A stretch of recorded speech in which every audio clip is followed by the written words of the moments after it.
నేను మీ సమంత మూవీస్ లో చూసే ఉంటారు. నాకు చైతుకి విడాకులు అయిన సంగతి మీకు తెలిసే ఉంటాది. అయితే అది ఎలా జరిగిందో ఈరోజు వివరంగా చెపుతా వినండి. ముందుగా మన ఛానల్ ని సబ్స్క్రైబ్ చేసుకోండి. అలాగే పక్కన ఉన్న గంటని కూడా క్లిక్ చేయండి. నేను వీడియోస్ అప్లోడ్ చేస్తే మీకు మధ్యలో కూడా గంట మోగుతుంది. నేను సమంతగా మీకు మూవీస్ లో తెలుసు కానీ మీకు నా పర్సనల్ లైఫ్ కోసం తెలియదు. నాకు సెక్స్ అంటే చాలా ఇష్టం. అది 2010 ఫెబ్ 26. నా ఫస్ట్ తెలుగు మూవీ ఏం మాయ చేశావే. చైతుతో చేసిన మూవీ, అందులో లిప్లాక్ చూసే ఉంటారు. అది గ్రాఫిక్స్ కాదు, రియల్ గా కిస్ చేశా. ఎందుకంటే నాకు సెక్స్ చాలా ఇష్టం. ముందు సిద్ధార్థతో లవ్ లో ఉన్నప్పుడు చాలా సెక్స్ చేశాం.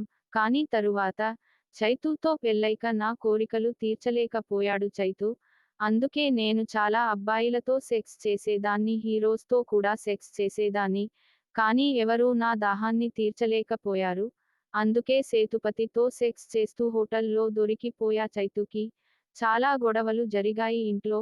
నాగ్ మామ నన్ను చాలా బ్లాక్మెయిల్ చేసి నన్ను కుక్కని దెంగినట్లు దెంగేవాడు.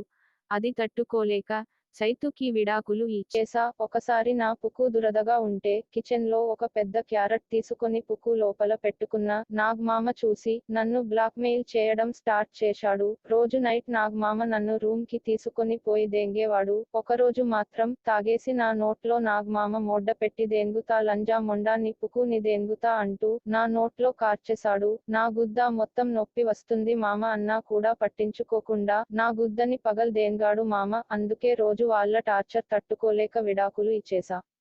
వీడియో నచ్చితే లైక్ షేర్ చేయండి. సబ్స్క్రైబ్ చేసి బెల్ ని మీ మోడ్డ అనుకొని కొట్టుకోండి. నెక్స్ట్ వీడియోలో కలుసుకుందాం. అప్పటి దాకా సమంత పూకు మీదే.